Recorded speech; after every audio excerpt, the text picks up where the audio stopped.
Hola, soy Guillermo Lobo y te invito a sumarte a un viaje a través de historias de vida inspiradoras. En este podcast tendremos el privilegio de conocer la trayectoria de personas que, motivadas por la vocación, contribuyen a mejorar el mundo que nos rodea. Todas ellas tienen algo en común: el impacto positivo de sus actividades. Desde destacados médicos y científicos hasta visionarios emprendedores sociales, vamos a explorar una diversidad de experiencias que nos muestran el poder transformador de seguir nuestros sueños. Estás escuchando Vocación Argentina.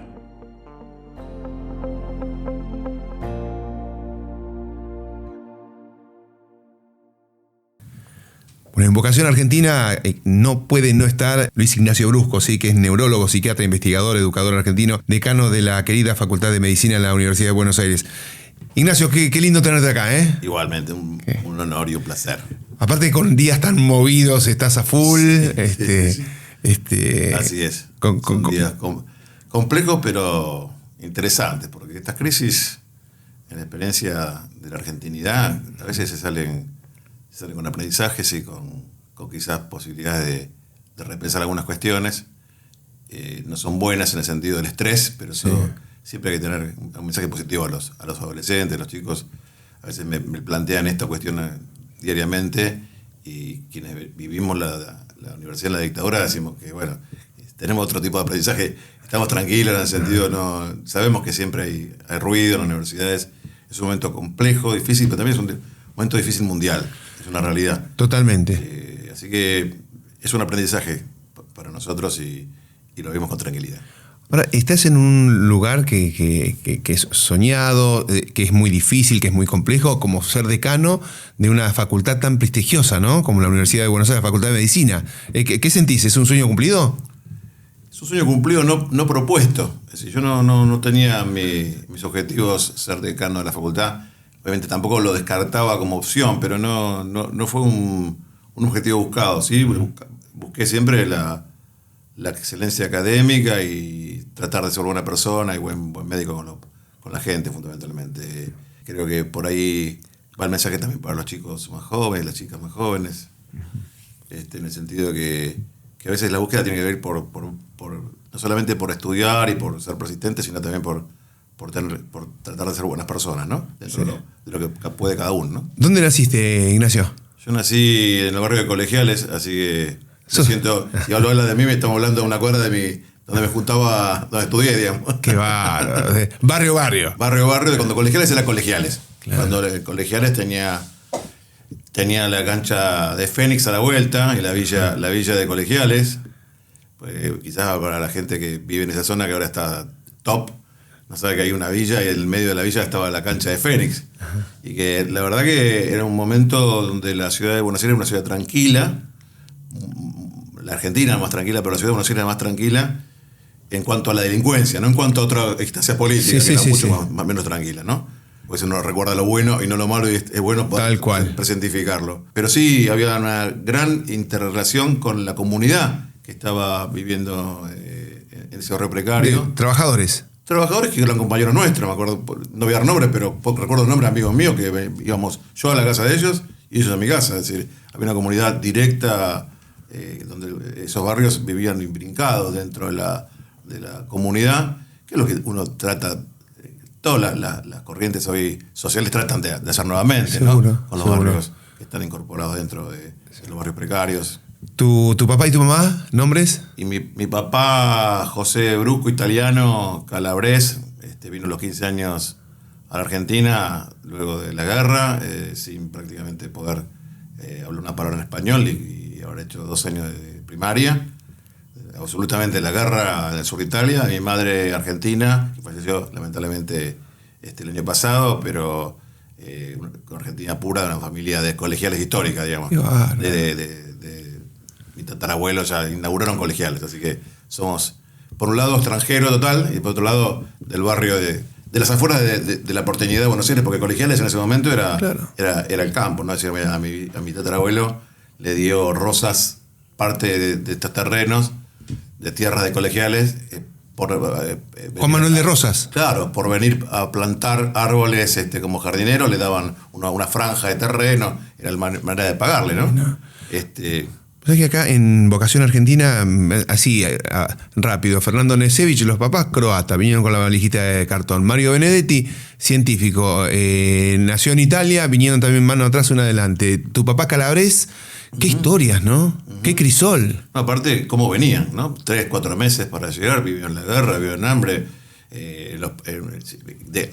Son los que sobrevivieron, porque los pueblos de enfrente, en la resistencia de la Segunda Guerra Mundial empezó por el sur, así que claro, los mismos nazis que habían combatido teóricamente conjuntamente, después se vengaban con los italianos porque se habían resistido.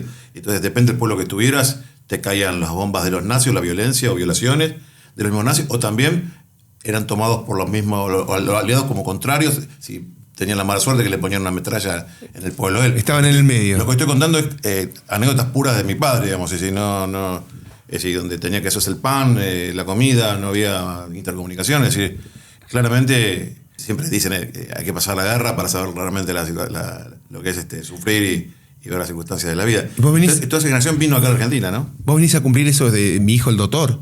En cierto modo sí, porque soy la primera generación universitaria. Mi madre era maestra, fue subdirectora de un colegio, pero era terciario.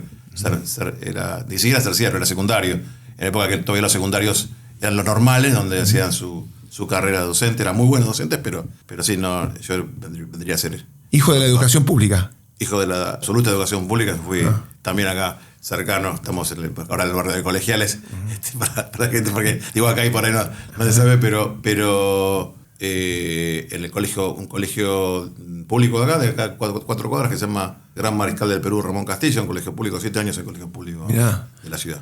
¿Y hermanos? Un hermano mayor, músico, que fue subdirector de un conservatorio, un pianista. Qué bien, qué virtuosos, qué bocho, qué bochos. ¿Y vos egresaste en el 87? Yo egresé en diciembre del 87, sí. 1987, democracia.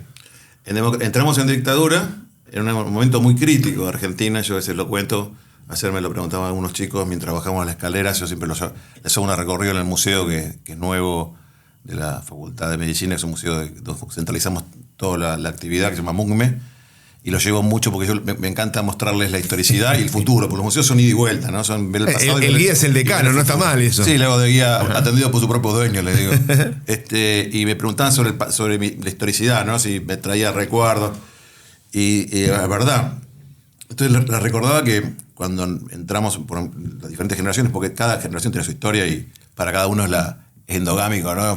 Pero realmente el 82 fue un momento muy complejo porque entrábamos a la facultad y se había puesto como una especie de reverdecer a la dictadura con la guerra de Malvinas, claro. Entonces, entramos y habíamos pedido prórroga, la mayoría, éramos 63 y 64, entonces muchos o estaban por ir a la guerra o nuestros compañeros se iban a la guerra, mientras además entrábamos a estudiar medicina en un contexto universitario muy duro, con una dictadura muy enérgica nuevamente, sí. Donde te pedían... Empoderada. Recontra empoderada, donde te pedían la libreta universitaria para ingresar, corbata, abrochado el botón, zapato, delantal, abrochado, y si no tenías ausente. Como la norma principal, ¿no? Y después, bueno, la sobreexigencia y el temor a cualquier palabra que disienta con el mandato inicial. Y asociado a eso la guerra. Eso pasó primero, segundo año. Siempre de la guerra fue todo muy confuso en el año 83 con Miñones. Nadie sabía qué pasaba. Yo les recordaba a algunos decanos que estuve reunido ayer, que son decanos de la universidad pública y que son más jóvenes y que quizás tienen alguna postura que como que ahora es un problema, pero les decía, mira, en la época 82, 83, nosotros pagábamos en la universidad. Sí, la universidad fue paga en la época de la dictadura. No lo sabía. Sí, y es muy interesante, pareciera como una anécdota. Sí. O sea, vos pagaste.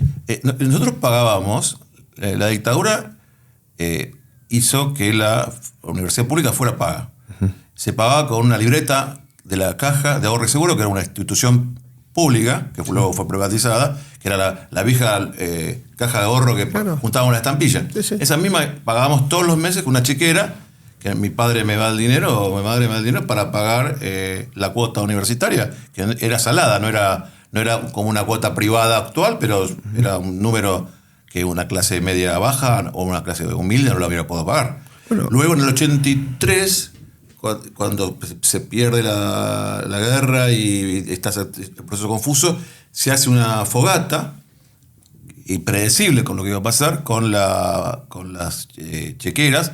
No todos se atrevieron, pero muchos fuimos a esa fogata que se hizo enfrente de la Facultad de Abogacía, en contra del arancelamiento de la facultad en plena dictadura. Bueno, todo eso son una anécdota que para a vos no te la contaron, vos la viviste. No, yo te estoy describiendo tal cual porque es así. Hasta recuerdo el color, que era azul. Me imagino, Ignacio, también imbuido de una militancia, imbuido de un sentido de lucha, ¿no? Sí, de hecho, yo creo que nunca me pude ir de la Facultad de Medicina para reivindicar algunas cuestiones que tienen que ver con posiciones de diálogo, ¿no? De democracia. Yo creo fuertemente en el diálogo. Yo he estado 2 veces con el Papa y ¿Bergoglio? Con Bergoglio, sí. Una vez que escuché su frase con respecto a una homilía que dio con respecto a Benel de Bahrein y hablaba del entendimiento interreligioso, ¿no? Y decía que el diálogo no es nunca entre iguales, entre los que piensan igual. Sí. Es siempre entre los que piensan diferentes, si no es un monólogo. Claro. Y dice, consiste en ponerse de acuerdo y buscar un camino en común. Y me parece que la cuestión va por ahí. Yo ayer estuve en la presentación de una revista científica del Hospital Durán y escuchaba como un compañero mío, que es el ministro de Salud de la ciudad, que es Fernán Quirós, que es una persona que respeto académicamente como persona,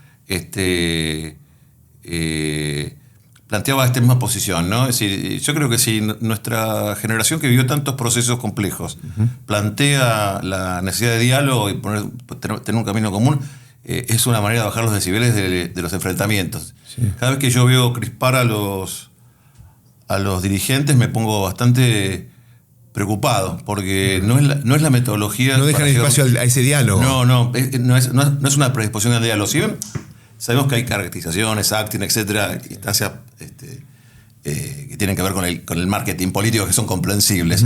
Cuando se llega a una mesa lo importante es una mesa de acuerdo. Cuando en la mesa de acuerdo se sientan y uno ve que llega a un consenso, uno se siente más tranquilo. Sí. Acá has tenido la amabilidad de traerme 2 de tus obras: Introducción al Neuroderecho, ¿sí? De Editorial Salerno, y Manual de Neurociencia Cognitiva, ¿sí? De Ediciones Edana, Librería Acadia Editorial. ¿Por qué elegiste esta especialidad? Siempre me pareció interesante las cuestiones intelectuales. Sí. El cerebro. Claro, el pensamiento. Entonces, claramente lo que conjugaba la posibilidad de pensar y de desarrollar mi área biológica, que también me gustaba y me interesaba mucho, fue imbrincar la neurociencia, que se puso muy de moda además. Tuve la suerte que pasó eso. Vos lo dijiste cuando no estaba de moda. Claro, yo en realidad sí, es verdad. Este loco que está estudiando. Claro, lo elegimos cuando estaba de moda, y además elegimos un área que se llama Behavioral Neurology, o neurología cognitiva, que es la conjunción de la psiquiatría y la neurología conjuntamente, que estaban muy extendidas y hoy están muy conjugadas, ¿no? Y empieza a explorarse por diferentes sectores, exactamente. De hecho, tuve el honor de crear la carrera de neurología cognitiva en la psiquiatría en la UBA hace muchos años. Ya tengo muchos alumnos subespecializados. Si vos sos neurólogo o psiquiatra, y luego confluís en una subespecialidad que es neurología cognitiva, que es el estudio del cerebro y la conducta humana,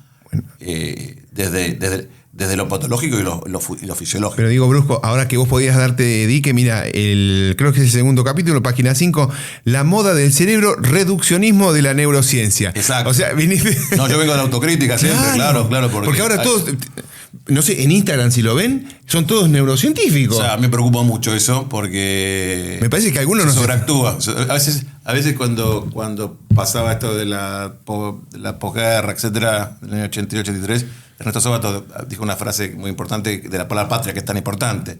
Pero dice, la palabra patria había perdido, que creo que ahora volvió a tener valor, pero la palabra patria había perdido valor porque era tan sobreusada. Y la palabra neurociencia a veces pierde también valor hoy. Sí. Porque es tan importante el cerebro, pero también acá hay una cuestión muy importante, que es considerar al cerebro dentro de un cuerpo. Es decir, no se puede hablar del cerebro sin hablar del cuerpo, sin hablar del intestino, sin hablar del corazón. Es decir, hay una entidad corporal que es mucho más importante que el cerebro, y la neurociencia es todo. No es solamente hablar de del cerebro, y para poder hablar del cuerpo hay que conocer todo el cuerpo y mucho más, en el sentido de lo intersubjetivo, las personas hablando entre ellas y cómo se va reaccionando. Entonces se va complejizando esto y se necesita mucho estudio. Entonces la realidad es que al ser tan complejo se puede generar muchas cuestiones que no son muy serias, claro, y sobreactuar, y también, por otro lado, generar espacios de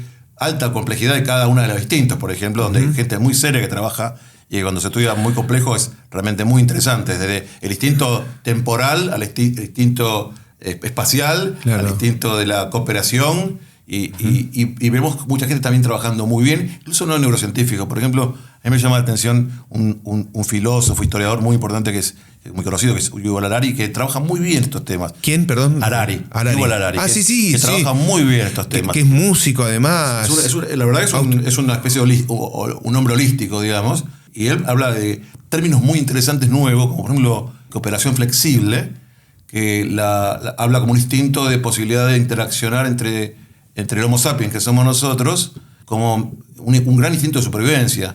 ¿Qué significa la cooperación flexible? Significa juntarse mucha gente y poder ir modificando la manera de pensar. Un poco lo que habíamos hablando antes. Claro. Si la cooperación flexible es decir, mira, yo esto no tenía razón, voy para atrás y reflexiono y hago otra modalidad. Eso es crítico para la supervivencia. Que nuestra especie la fue diferenciando de otras. Exactamente. La cooperación flexible la marca como unos puntos críticos Claro. Tiene muchos puntos, ¿no? Pero digo, y no estamos hablando de un neurocientífico, estamos hablando de un historiador. Entonces, por lo cual encontramos a veces neurocientíficos que no son muy serios y historiadores que la neurociencia que hablan muy bien. Aprovechándote, no puedo dejar de preguntarte por la inteligencia artificial. Sí. Que es muy genérico lo que te estoy preguntando, pero ¿qué nos podrías decir? Estoy trabajando en eso justamente. Hay tres capítulos de la inteligencia artificial: la actual, la generativa, sí, la que va a venir, la general, la específica, que va a ser más compleja todavía, y la singularidad, que es la superación de la inteligencia artificial sobre nuestra propia inteligencia. Ese es el punto que todos los especialistas en IA, en inteligencia artificial, están esperando. Sobre nuestra biología. Sí, en realidad, donde las máquinas Terminator sería el punto de vista sintético, digamos, donde la inteligencia artificial supere. Entonces, la necesidad de regulaciones sobre este punto son críticas. Empezamos por el temor, digamos, como siempre Homo sapiens, siempre lo distinto. El primer es temor, porque ante la primera llama, el primer trueno. Exactamente, ante la energía nuclear, hasta los autos, las máquinas a vapor. La realidad es temor, porque hoy estamos en cuestiones específicas, donde la general va a ser igual que el humano, en el sentido de va a poder contestar cualquier cosa a partir de lo que vaya hablando. Hoy cada vez se va acercando más en la nueva modalidad de IA. Y la singularidad va a ser cuando supere. Hay de hecho una universidad que se llama Singularity, sí, creada por uno de los jefes de Google, ¿no? Es decir, hay mucho trabajado en esto, no pasa de largo, pero hay mucho trabajo. Sin embargo, es una herramienta hoy imprescindible. Imparable. Imparable, y meterla la cabeza debajo de la tierra es imposible, porque va a funcionar igual. Con ChatGPT realmente hay una gran revolución. Ahora, fíjate, Ignacio, que estamos viviendo en una época donde se avanzó como nunca antes. Nunca nuestra especie vio un cambio tan acelerado como el que estamos viendo nosotros. Entiendo que el Guillermo Lobo de 1800 habrá dicho algo parecido, pero ahora lo estamos viendo y palpando. ¿Llegaremos a la era del post-humano? O sea, somos Homo sapiens. Cuando se llega a la singularidad, ¿seremos post-humanos? Y es difícil decir a futuro. Los científicos están estudiando 2 o 3 cosas, los grupos de poder. Uno es la inteligencia artificial, que es un modelo de poder impresionante, porque le hace todo. Lee, sabe lo que estás pensando, sabe lo que vos fuiste pensando, lo que vas a pensar. El otro tiene que ver con el envejecimiento. Todos estos grupos tienen otro laboratorio de envejecimiento. Están buscando el envejecimiento exitoso, pero están buscando modelos de inmortalidad. Parece ciencia ficción, pero están en esos grupos. Luego el manejo del sistema de conciencia, que tiene que ver con lo que hace, por ejemplo, Elon Musk con Neuralink. Sí. No solamente intervienen en sistemas de control neurológico de lo motor, sino de sistemas conscientes, porque cuando una persona trabaja con sus sistemas cognitivos para mover un juego de ajedrez o mover con la mente un modelo de inteligencia artificial, está trabajando sobre la conciencia. Entonces no solamente están trabajando con sistemas simples, sistemas de la conciencia humana son sistemas muy complejos. Luego la genética, que es otro modelo absolutamente revolucionario, y bueno, y otro le genera el manejo de lo nuclear. Todos están. Si pones hoy en Google, pones los 5 ítems y están todos que explotan. En una cooperación flexible. Están en cooperación flexible o cooperación no flexible por ahí. Cuando vos ves que el mundo se está rearmando en forma de energía nuclear. Sí. Y observás que la IA está compitiendo entre los diferentes países. No hay país que no tenga, grupo que no tenga, poderoso que no tenga un proyecto de ser humano. Totalmente. Europa lo tiene, China lo tiene, Estados Unidos lo tiene. Ese proyecto no es para eso, sino es para también sistema de conciencia y inteligencia artificial. Entonces, claramente, estamos en un modelo, como decías vos, hiperactivo en cuanto a la velocidad de evolución. Probablemente en el futuro, como respondiendo a tu pregunta, yendo nuevamente sí, seguramente se creará un proceso, pero no sé, no me queda claro hacia dónde.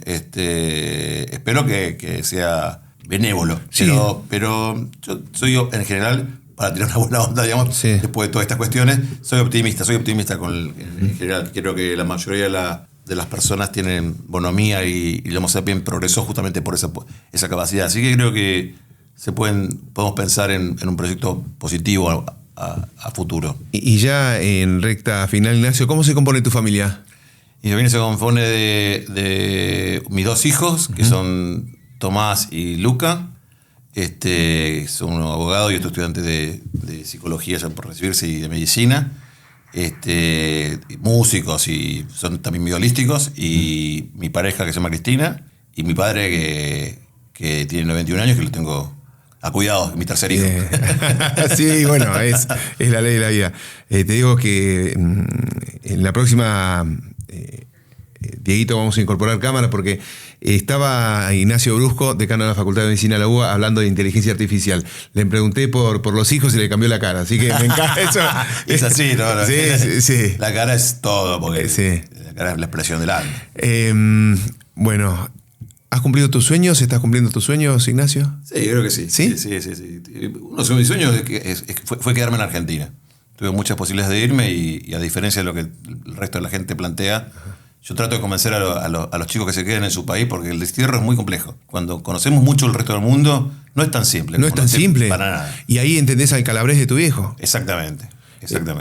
Tuve a mi hijo que fue a estudiar un año a Barcelona y vino corriendo hasta Argentina. Volvió corriendo. Hay muchos que son cosmopolitas y está perfecto y se acostumbran a este mundo tan global, ¿no? Pero mi hijo volvió a abrazar este país. Tal cual. Yo vivo 4 días y ya extraño el obelisco. ¿Viste vos? De chorizo, mis amistades, mi barrio. Será el agua. No es tan simple el desarraigo y tampoco es tan fácil de afuera. No. Económicamente hablando, ya y desde el éxito. De hecho, vengo de una reunión ahora con toda la Universidad de Pavía, tenemos un proyecto muy interesante de doctorandos y cuando uno habla con todos los grupos europeos, ninguno lo tiene fácil. Estuve en Irlanda hace un mes, tampoco la tienen fácil. Se da como modelo de Irlanda, ¿no? Bueno, hay que contarles que en Irlanda, por ejemplo, una médica neuróloga tiene que compartir su habitación alquilada con otra persona para vivir, siendo especialista, ya no médica, sino médica especialista, por ejemplo, un modelo que lo vivencié hace un mes en la embajada de Irlanda, cómo se le van los profesionales porque es tan cara solamente alquilar una habitación que prácticamente no alcanza el sueldo para alquilarse para uno solo. Sí. Y eligen ya trasladarse ya de la comunidad económica a otros lugares más lejanos como Canadá o Nueva Zelanda, que se va complejizando más todavía. Bueno, tengo un familiar que estaba muy preocupado porque acá tenía que tener 3 laburos para llegar a fin de mes y ahora está fascinado en España porque consiguió 3 laburos al toque. Claro. Pero más básicos, ¿sabes? Sí, claro. No de ingeniero nuclear. Sos un mozo, lava copa pero vieras el respeto que hay acá. Bueno, si quería te trato de usted. No, y a veces se comparan las urbes con el pueblo, ¿no? Sí. Es decir, qué seguridad que hay, pero ¿dónde estás? En un pueblo. Bueno, pero bueno, comparate con un pueblo, no te compares con la ciudad de Buenos Aires. Ignacio Brusco, conocimos más a Ignacio y también hablamos con el doctor Brusco, pero era una charla que tenía pendiente y que quiero seguir teniendo porque se aprende mucho. Muchísimas gracias. Un placer, un gusto y realmente me siento muy cómodo hablando con vos. Abrazo enorme.